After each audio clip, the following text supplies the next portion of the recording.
Hi, I'm Jonathan Fields, and this is Good Life Project. So my guest today is Christian Howes, and Christian is one of the top jazz violinists in the world, who's also an educator, a music industry entrepreneur, and somebody who's had a pretty extraordinary life and pretty extraordinary changes in life. So awesome hanging out with you today. Thanks, Jonathan. Right now, you're kind of sitting on top of the world. You're well known as one of the best, literally, in the world at what you do. You're a musician, an educator, an entrepreneur, living a pretty extraordinary life. But you've also had this incredible, challenging journey. I'd love to take a step back. I really want to explore what you're doing now and get a better feel for it.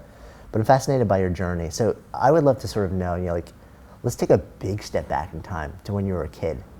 And tell me a little bit about, what's one of the world's greatest jazz violinists like as a kid? I suppose just like any other kid.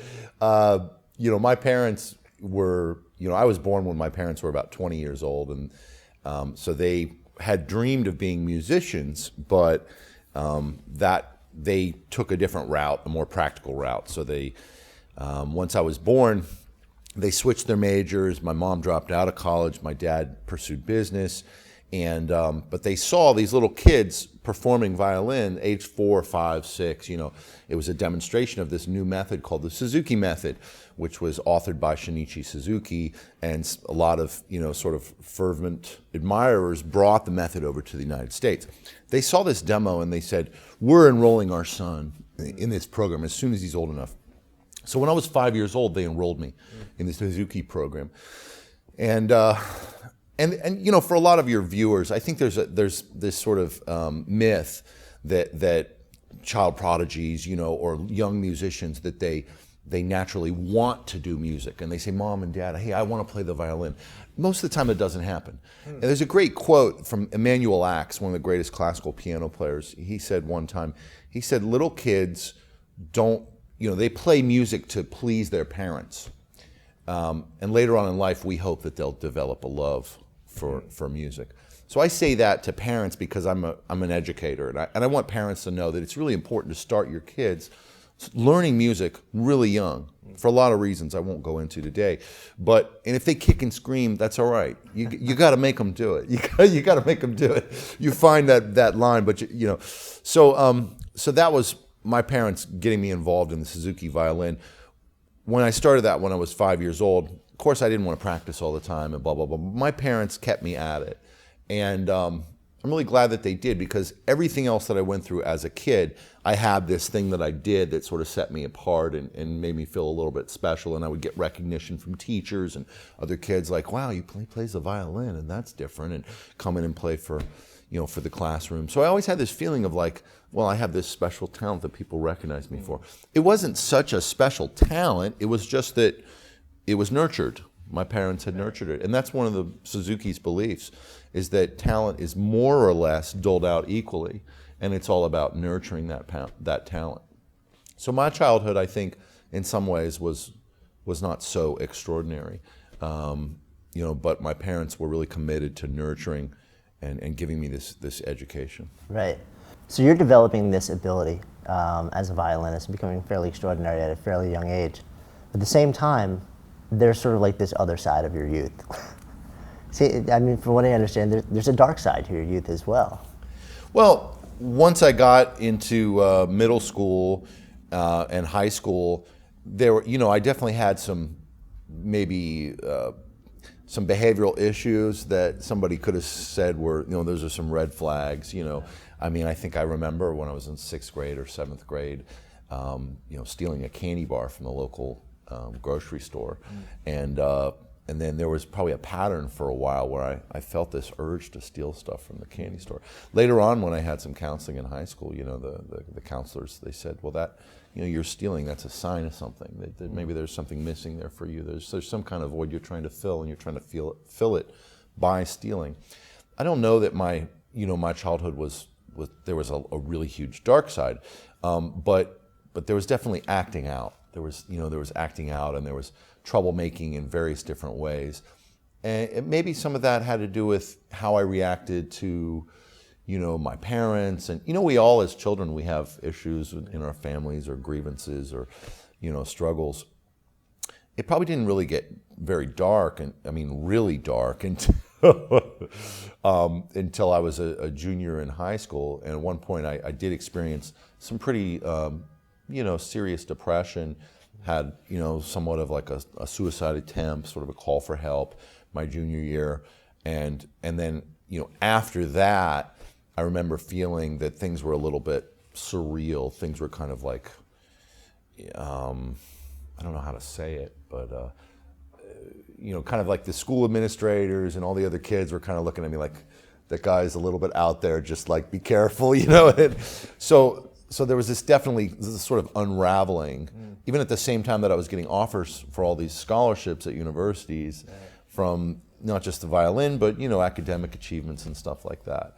I don't think that I was necessarily extraordinarily talented. I think maybe they might have labeled me as gifted, but again, I think I was more or less within the realm of a normal kid.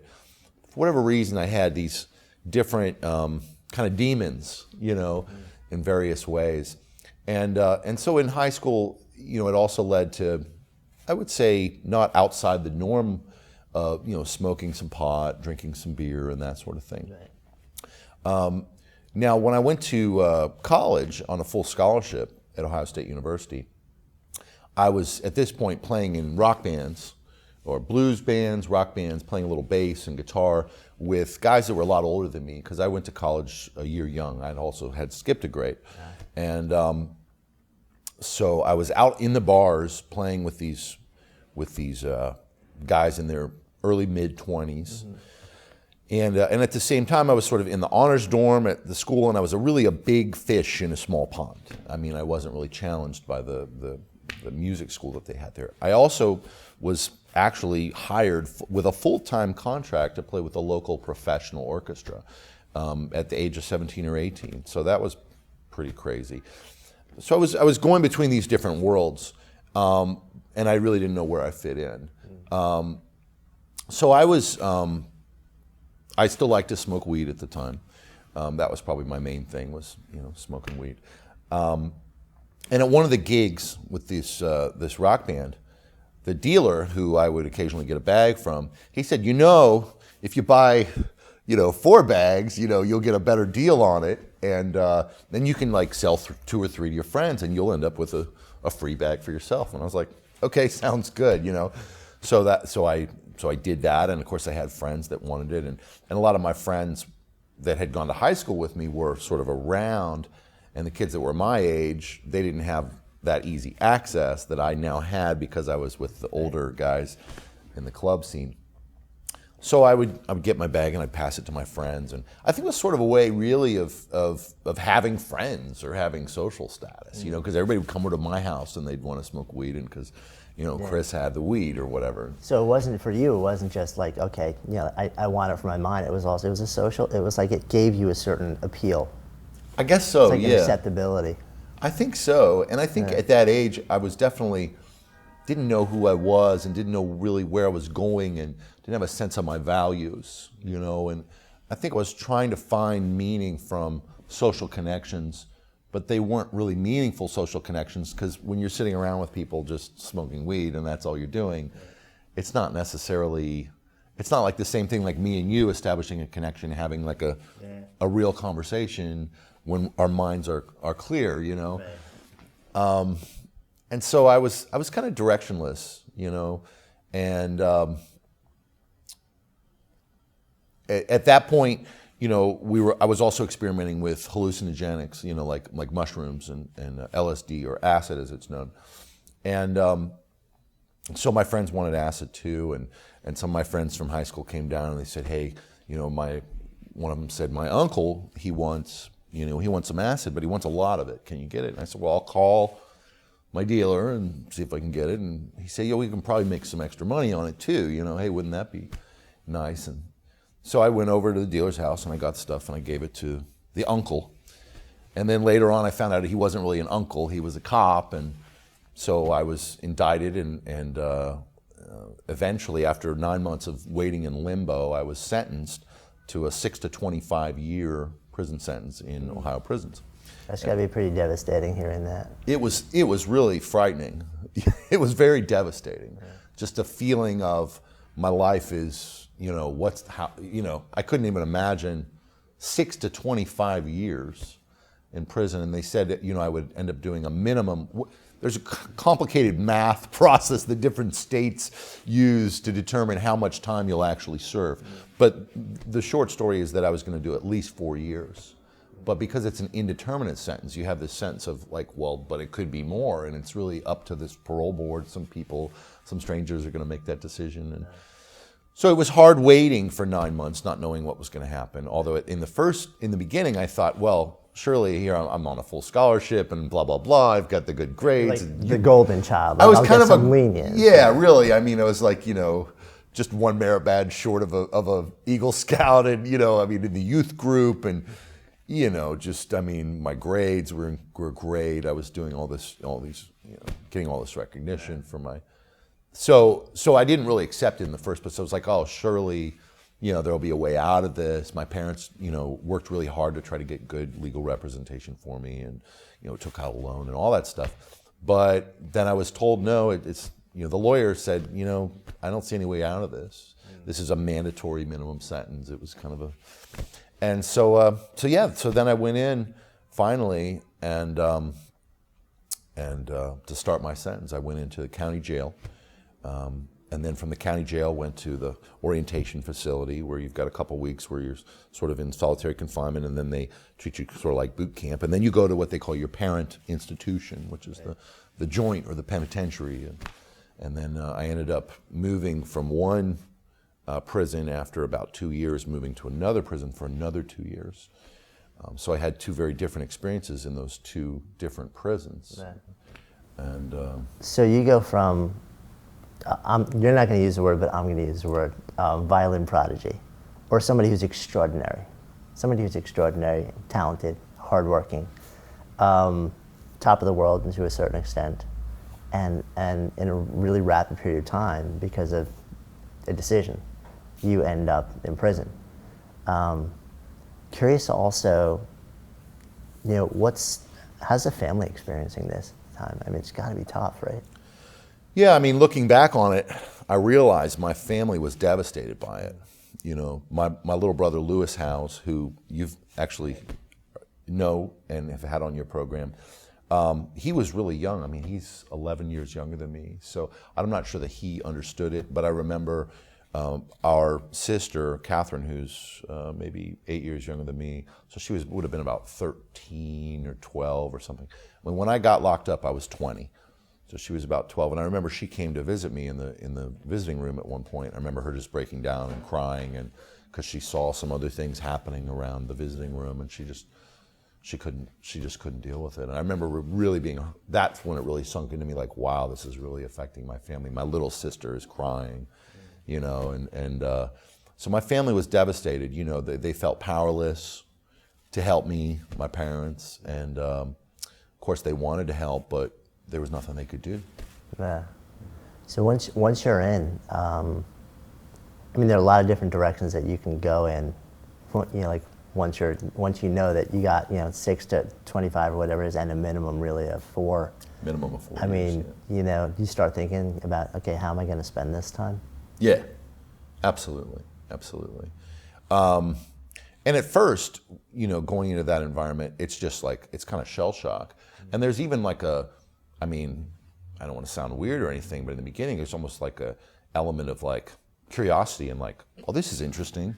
Well, I don't want to use the word like this is fun. But there's a sense of like, oh wow, it's prison. I'm checking it out. I'm doing this. I'm going to do this, and I'm going to learn all these things, and all my friends are going to be like interested in it and blah. But that's over in about 2 hours. It was a whole new world. Just a different world. First of all, it was a world full of men, mostly. I'm coming out of college, which is really sort of a kid's world in a way. It's like where you play at being an adult.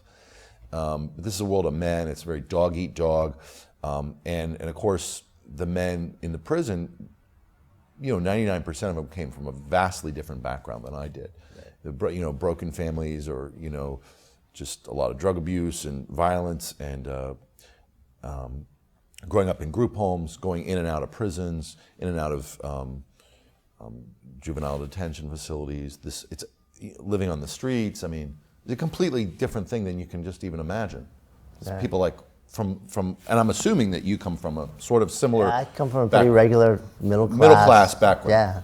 But the difference between a middle class background, which seems regular to us, and the world of poverty and dysfunction is vast. It's really incredible. So I was just in like a foreign world, and a lot of different aspects of that. The class difference, the education difference, the age difference,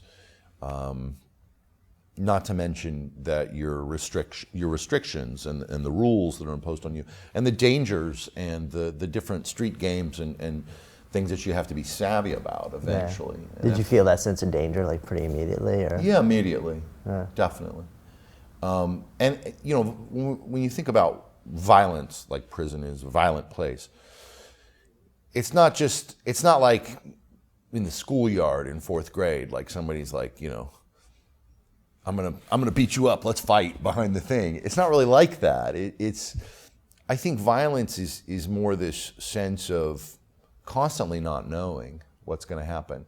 And violence is this emptiness where you would otherwise expect to have humanity in the form of, intimacy and trust, freedom, love. And the emptiness, the absence of those things feels like violence. It's like you're walking around and you don't feel any of those things. You don't feel safe, you don't feel free, you don't feel trust, you don't feel intimacy, you don't feel connected to anybody. That to me is a way to express this idea of violence. Yeah. There's this constant fear, So how do you, especially coming from the background that you come, okay, so I know nothing about what it's like to be in prison beyond what I've seen, TV shows and documentaries. But it seems like, one of the first things that people try and do is find someone or some group to associate with. And you're coming in, it's different than almost everybody there in so many different ways. How does that work for you in this scenario? I, was able to find a way to get involved with music. And the first prison that I went to, one of the older guys that I had played music with out before I got locked up, he had worked in a prison before, so he made a phone call to a warden, and he said that he knew about that had this band program, sort of this vocational program or whatever. And he called the guy, and this warden had actually brought me to that prison so that I could be in his band program. So I would meet every day with a band, and we would rehearse. It was an R&B band, and I'd spend a couple hours every day rehearsing with these guys. So that kind of becomes like your thing. Kind of became a thing, yeah, and then I would play in church as well. And I was really interested in learning about the music, and especially once I experienced playing violin like in this sort of African-American gospel church context. It was like a cultural intervention, or it was like this kind of eureka moment. It was like, wow, I never knew that playing music could be like this. And then the connections that I made with people in there that helped me bridge these gaps. Racial and class gaps and all this stuff. It was like we were just making music together, and I was feeling connected to these people and feeling that humanity, So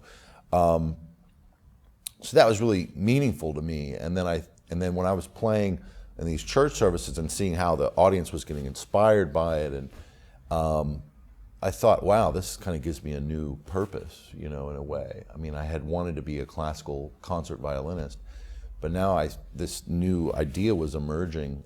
Now I want to be a jazz violinist, someone who can play the blues, who can play gospel music, R&B, and kind of try to manifest these lessons that I'm learning here from all these black street musicians, because that's something that isn't usually represented on the violin for a long list of complicated reasons, mainly that have to do with culture and education. Right.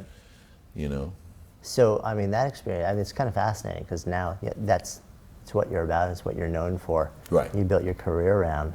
But the genesis was this intense experience, behind bars, where you got exposed to a group of people that, but for this experience, good chance you never would have really Of course. been Absolutely. exposed to it. And there are horrors that go along with it, but at the same time, there's this seed, that gets planted in you of something extraordinary. Mm-hmm. Yeah. And you took it and you ran with it. Yeah, yeah.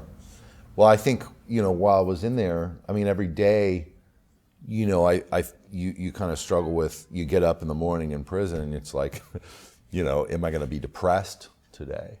Am I going to let this kind of defeat me? Am I going to resort to some kind of acting out, or am I going to, what's the word? There's a great word the psychologists use when you take your feelings and you put it into exercise, or you put it into sublimate. Am I going to sublimate all these things that I'm feeling? Am I going to study, books and practice my violin and try to go out and engage in some meaningful dialogue with some people here and make work out in the gym and run. So I wasn't successful at that every day, but there were times when I shut down, and there were times when I acted out, and but all in all, there was a lot of time that I spent putting into, and I have to address this too, because a lot of people say, oh, you were in prison for 4 years. Oh, well, that's why you're so good, because you obviously had all this time on your hands, so you practice all the time.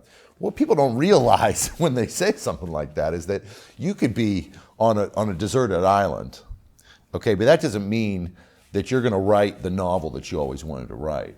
You still have to wake up in the morning and find that discipline. Mm-hmm. You still have to push yourself to do that thing. I mean, you could be on a deserted island, you could just lay around all day because you feel depressed. You have to fight through those things. So a lot of times I was able to do that, and it was hard work, but I felt like that was what I had to do. I had to try to make the most of it. And when I got out, I wanted to make sure I could never go to such a low place again. Yeah. And some of the meaningful lessons that I learned from that really inspired me, and I continued to get my bachelor's degree in philosophy after I got out of prison. At the time, they had Pell Grants available to prisoners, so I was able to take tons of humanities classes from real college professors that came in, psychology, literature, sociology, philosophy, art history.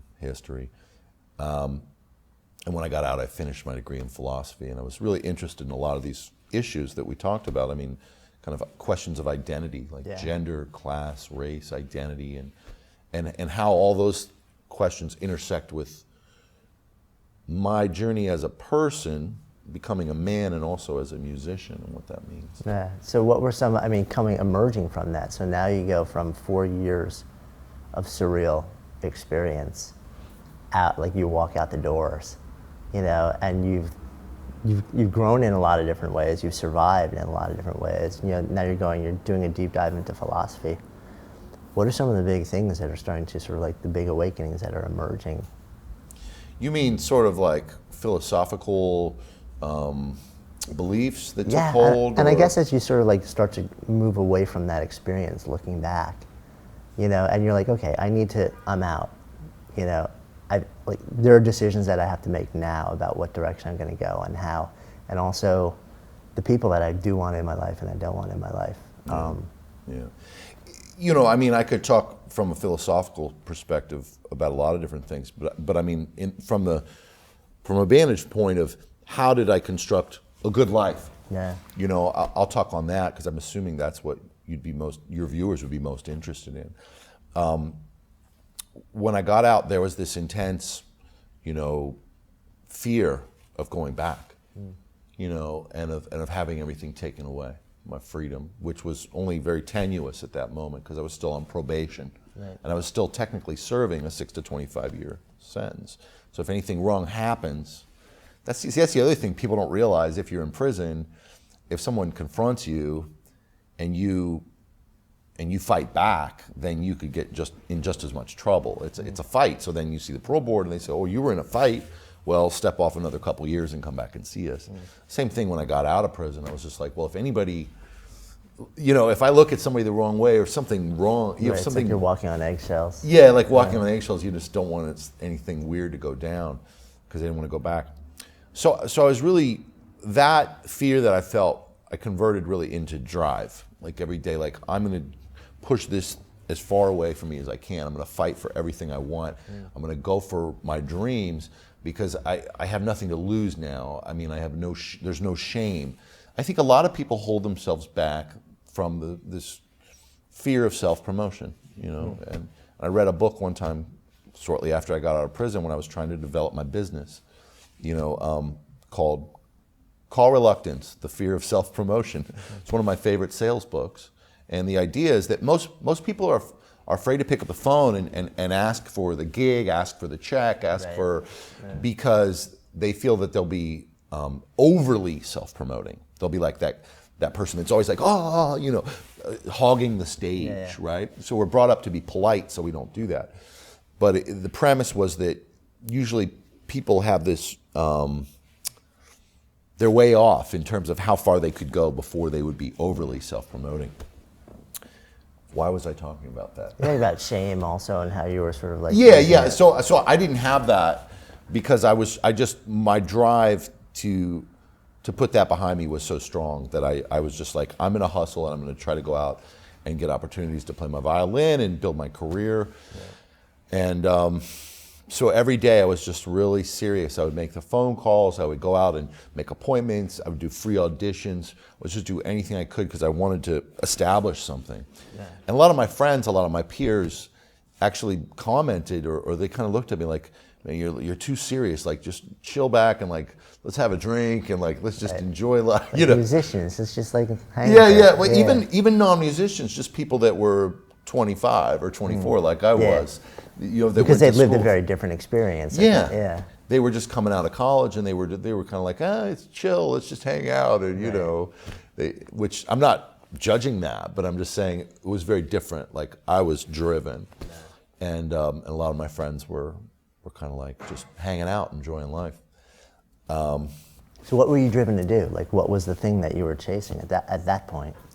I wanted to become one of the best jazz violinists in the world, and the best, I don't know, but I wanted to have like a meaningful, contribution to the discourse as a jazz violinist. So let's talk about the term jazz violinist. Sure, yeah. Because, what does that mean? Yeah. Right. I mean, when I think violin, I think probably everybody, they're like, oh, well, it's the person in an orchestra, it's all classical. Exactly. And so when you're coming out and you're like, I want to be the best jazz, or one of the best jazz violinists in the world, are there a lot of other jazz violinists in the world at this point? Or no. Or are you defining the term? Or? Well, there were literally in 1996 when this happened, I think there were probably literally a handful of people in the United States that maybe could have said they were a full-time jazz violinist. I mean, maybe, like honestly, maybe 5 to 10. And when I say jazz violin, I mean, it could be a violinist who plays rock music or jazz or other kinds of improvised music just outside of the classical realm. Yeah. And of course, since then, the trend has grown somewhat. And I'd like to think that I've been a part of helping to grow that trend. But yeah, there was no clear path. There was nowhere that I could sign up for an audition or sign up for an interview or like, hire me, I'm available to work as a jazz violinist. There was nobody that was going to hire me, so I had to go out and create opportunities. And there weren't even really role models that I could call up and be like, so tell me how to become a jazz violinist, Right. I mean, they're the 3 other guys or women. And a lot of them are so, their careers are so, it would be like calling Brad Pitt and being like, so how do I become a movie star? Right. It's like, well, that's, it's not really. So I just hustled and I asked my dad and my mom for a lot of advice, actually. This is one of the lessons I would share with people is that your most powerful resources are often right at the tip of your nose, and they're the ones that you overlook. From that experience in prison, I realized the value of my family. And I had really overlooked that in my adolescence and, with all the grievances that I had, whether real or perceived. And when my parents said, you don't have to go work construction. You want to be a jazz violinist, you should stay at our house for a while, and we'll help you build your business. We'll show you how to go out and do this. I thought, okay, I'm yours, I'm humble, you know. So, I mean, it was kind of fascinating too, right? Because, you know, we started the conversation with you sharing how their early aspirations were to be musicians. So, like, you wonder how much, to a certain extent, you know, they don't want you to become a construction worker. They want you to live out that dream. You know, was it all you, or was it partly them through you? Well, it's funny that you would bring that up, because actually I think that my parents probably thought that a musical lifestyle would be a bad thing for me. And that they were, you know, they probably would have rather at that point that I did something that was going to be safe, that wasn't going to be like Back close to in that drugs, similar, or, you know, right. that it was be like, you know, we don't want you in bars playing jazz music. Right. We want you, you know, become a teacher, or become a, you know, play in the symphony, or you maybe play in the symphony, or become a doctor or something. You know, they're a little more conservative in a way, but at that point they just didn't want me to go back to prison. They just wanted me to be okay. Yeah. You And know? also, I mean, they've got to be wondering, you got to be wondering, okay, you know, realistically, what doors are open to me after I've got a record? You know, Sure. and I don't know how it works in the music business, like whether people will just overlook anything if you're extraordinarily talented. But, you know, if you were going to go back into some sort of corporate place or something where you have to fill out a job application and get hired, Yeah. I would imagine that'd be an issue. Yeah, no, you're right. All those things could be issues. I mean, one of the funny things was that within a month of my getting out, the Columbus Symphony called me and asked me essentially to become a full-time sub within their orchestra. No kidding. And because, you know, there was people in the community that knew about me and knew about my talent and blah, blah, blah. And Ohio State University said, come back for your 4th year. We're gonna instate your 4th year of your full scholarship for you to come back to Ohio State University. So this was because there were people in the community that really, you know, were so kind enough that they would advocate for me and stuff, and they still believed in me, which I'm very thankful to them for. You know, I'm not sure that I deserved it, you know, honestly, but and that's a tribute again to, you know, my family, my community, the teachers, and these are your resources. When you're a young person, you overlook these things. You take those things for granted, and you don't tap those resources, so to speak. But, you know, when I said, hey, I'm going to give myself over to my parents, I'm going to give myself over to these people in the community that supported me, ask them for advice, ask them how to do it. That was one of the best things I could do. And my parents, they said, this is what you need to do. You need to make these phone calls to every restaurant in town, every hotel in town, offer to do a free audition, go down with your violin, dress up real nice, talk to the manager, say, I'm going to play for free for you for a half an hour. If you like what I do, that's great. We can negotiate you know, maybe a paid gig. I did those. I made, you know, let's say I made 15, 20 calls, ended up doing 6 or 7 auditions, ended up with 5 regular gigs every week. I mean, it was Wednesday, Thursday, Friday, Saturday, and Saturday I had 2 gigs. So from that, I started out with you know, it was like maybe I was making $700 a week or something like that, which was good money. Yeah, especially. I mean, it's still good money. Right, I mean, it's still good money, and coming out know, of prison and working for yourself. Yeah. That's, you know, Yeah. you're back on your feet Yeah. relatively quickly, at least from that standpoint. Yeah, and then the symphony, when they would hire me, it would be roughly a similar amount of money for maybe a few more services or whatever. And so then shortly I had to decide, do I want the symphony or am I going to do my own thing? I decided I want to do my own thing because I could play the music I wanted, I could hire other jazz musicians that I could learn from on the gig, I could build my name in there. And it was really from that process of learning from my dad, who was a life insurance salesman, by the way. And my mom helped him build his business, and embracing this idea of, you know, learning from them and understanding what it is to be a salesperson, being okay with what it is to be a salesperson. A lot of people have a problem with the idea of sales. Well, I mean, I didn't mean to cut you off, Please. sorry, but I mean, especially, most people do. Most people despise the word sales or the idea of them having to sell. But then what I found is especially artists, musicians, it's even, I mean, it's 10 times worse. Yeah. Because they feel like not only like do they not like it innately, but then they're totally selling out by adding this commercial element to what they're doing. They're not an artist anymore. Right. And I mean, it seems, and I'm so curious about this. All right, so if you had stayed on the traditional side, I wonder whether like the traditional symphonic side of this would have has a very different negative view, whereas when you get to do the other side, the jazz side, the entrepreneurial violinist side, you set your own rules. Well, it's funny, there's a few ways I can address that. I mean, a lot of my former teachers, people that have been with the Columbus Symphony for 30 years have now had to leave town or completely downsize because it's one of the many orchestras in the country that has folded or basically said, okay, we're going to have to do half the year now. Now you're going to get half of your salary that you've had for 20, 30 years. So this idea that it was a stable job is no longer. We only have 16 full-time orchestras in the country. But jazz musicians, creative musicians, they suffer from the same sort of fear of self-promotion that you were talking about that artists have. Artists tell this story, and a lot of people tell this story to themselves that I'm going to get really good at what I do. I'm just going to practice that and practice that and practice that, and then I'll become successful. And I totally disagree with that. You have to chase opportunity. You have to see that whatever you do, that you're providing a service. You're providing a service, you're providing a product. You have to be very humble about that and go after people that need that and say, will you give me the opportunity to serve you? You have to ask for that persistently, consistently, aggressively. Yeah. You have to humble yourself to do that, and that's what sales is. Sales is asking to serve people. It's asking for the opportunity to serve people. If you do that a lot, you will succeed. And a lot of creative musicians, they think it's not cool to do that, but I mean, I absolutely do. I mean, my dad, again, life insurance salesman, that's the quintessential sort of like, oh God, life insurance salesman, right? But my dad, he believed when he was selling life insurance to a man that it was the best thing he could do for that man so that that man could do the best thing he could for his family.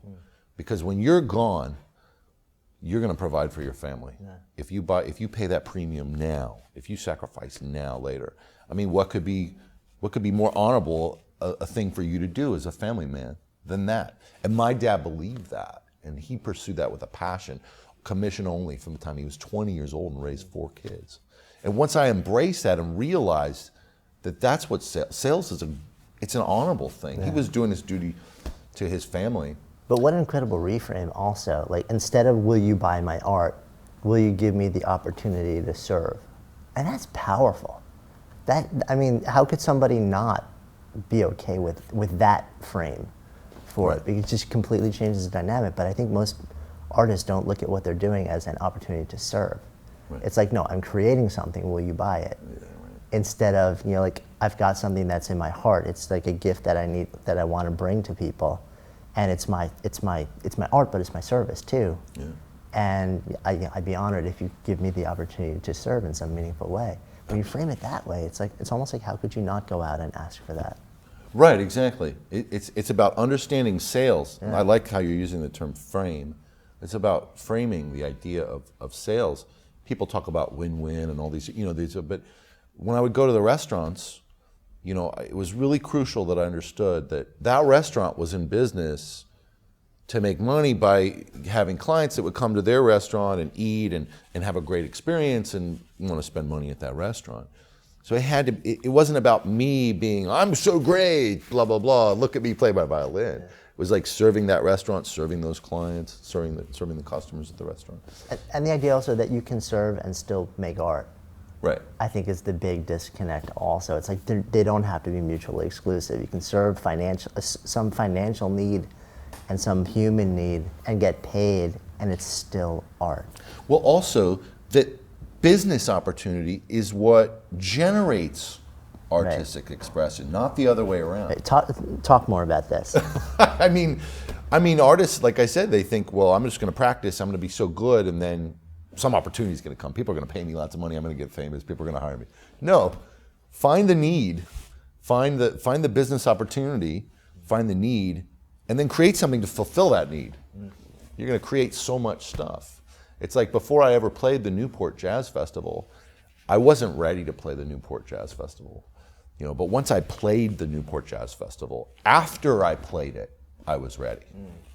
You have to have an experience before you can be ready for it. So sitting in your practice room and thinking stuff up only goes so far. It's really important, but you have to go engage with other people and deal with the logistics and the nitty-gritty and the business and the all this stuff until you're really developed as an artist to deal with those situations. I mean, art happens in the real world, in a real context of people haggling and logistics and yelling at you and publicity and, you know, how you're dressed and somebody has a bad attitude. That's part of the reality of making art, you know. And the more you deal with that and you go out there and you sell yourself, and the more you're hopefully going to grow as an artist. And I feel like that's what, the fact that I had those 5 gigs a night, that I played every night, that made me a better jazz violinist. You know, that's where I learned and got better. It's not just practicing in the practice room. Yeah. So you're out, you're working the 5 gigs a night, you're on your feet, you're making some money. Sorry, 5 gigs a week. 5 gigs. So where do you go from here? How do you sort of start to... You know, that was the same thing. I just took that basic idea of going out and hustling. I mean, you know, constantly picking up the phone every day, calling people, just trying to find every opportunity I could. And I started with that, and I'm still doing that 17 years later. It's just, it's really about seeing that I am providing a service, that I've got all these different potential clients out there. Just like my dad, who sold life insurance, you know, he built his business, and the more clients he had, the more that snowballed. And then when those clients had other needs, he found a way to serve those other needs. Like, you know, some of his clients, at some point he needed to do group health insurance for school systems or for whatever, because this is something that his clients needed, and his network demonstrated to him that there was a need for. So the same things happened to me. I've just followed every relationship, every client, every person I meet, see how can I, you know, and I've done everything under the sun. I started little country bands, I played at fairs, I've transcribed and copied music, I've made music for commercials, and, you know, out of all these different things, I've created all these different business models. I've become an educator, I've become a producer, some very innovative models of providing education for musicians and providing production needs for music producers and composers. And always studying marketing, always studying sales, because marketing is an extension of sales, you know, and seeing that it's my job to be a businessman. It's you know, I have to practice. I have to practice business, you know, reading books, just like if I was going to practice my violin. Yeah. I have to see myself as a business person. I can't see myself as a music business person. Oh, that's interesting. You know, if I want to ask people for advice about the music business, I would ask you. You're a business person. I'd ask my brother. He's a business person. And then I'll translate it into my world. It's not the music business. Nah, I mean, that's interesting. So when you think about, I mean, you know, we're talking now, and you know, we're in New York City, and you're here for I guess it's a 6-day run at Lincoln Center. Yeah, this is a milestone in my career. I'm playing 6 nights at Lincoln Center under my own name this week in New York. I'm just thrilled about it. It's sort of something that I've worked for the last 17 years and really the last 21 years since I was in solitary confinement in a prison cell, thinking I want to be one of the best jazz violinists in the world, and now I am, and now I'm at Lincoln Center 6 nights this week. So I feel, like you said, I really do feel on top of the world. I'm really grateful for it. I'm just trying to stay focused so I can just enjoy it and make the best music I can. I feel like I've prepared for this moment, and I'm just ready to enjoy it. Yeah, I mean, it's just such a powerful story of hope, of redemption, of discipline, of just like intense focus, and also even coming out, openness to bucking what a lot of the world that you live in, that you want to build a career in, like like really going against the grain of, or the ethic of what a lot of the artists in that space feel is the way you should build your career or your business, and completely creating your own path, and basically saying like that, at this point I've been through hell, but it forged me. It opened a really interesting new door, exposed you to a world that just like completely changed things for you. And it's like, okay, so how can I take this and turn it into fuel? And it's inspiring to just see how you've done that, and astonishing, and now giving back and serving in so many ways, and educating and building bigger business models, and really becoming an example for what's capable, for the fact that people do things in their lives. Everyone makes bad decisions. Some people make bad decisions that, you know, like have bigger repercussions. Yeah. But that there's, you know, that there's still hope. And also I think, I look at your story and I just, the power of family and people finding like that small number of people who will still believe in you and support you and rally to you. Yeah. Seems like that's such a powerful thing. Yeah. Yeah. I appreciate it. I appreciate, you know, the opportunity to talk to you about it. Yeah. So the name of this project is Good Life Project. So so when I offer that term to you, to live a good life, what comes up? Oh, yeah. That's. Can I really do that justice to give you an answer so quick on that? Living a good life.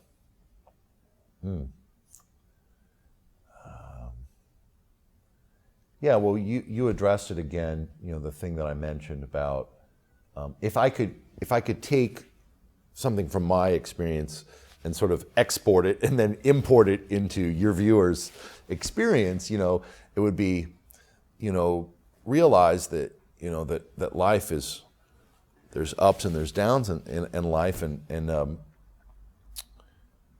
from if you've never had such a hard experience, then life can feel really hard. Can feel hard when it's not. You know, sort of appreciate, you know, the things that you do have in your life, and really figure out what it is that you want in your life. I mean, someone told me there's only two questions in life: what do you want, and how bad do you want it?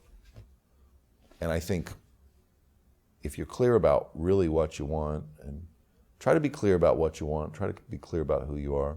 You know, don't overlook the resources that are right in front of you in the terms of your family and the people that love you. And I'm not sure if I can address it more eloquently than that. Yeah, there's no right answer to that question. It's just sort of what comes to mind. But so I appreciate the conversation. I appreciate you sharing your story and your thoughts and your ideas, and for spending some time today. Thank you, Jonathan. Yeah, my pleasure. Thank you. So I'm Jonathan Fields, and my guest today has been Christian Howes, signing off for Good Life Project.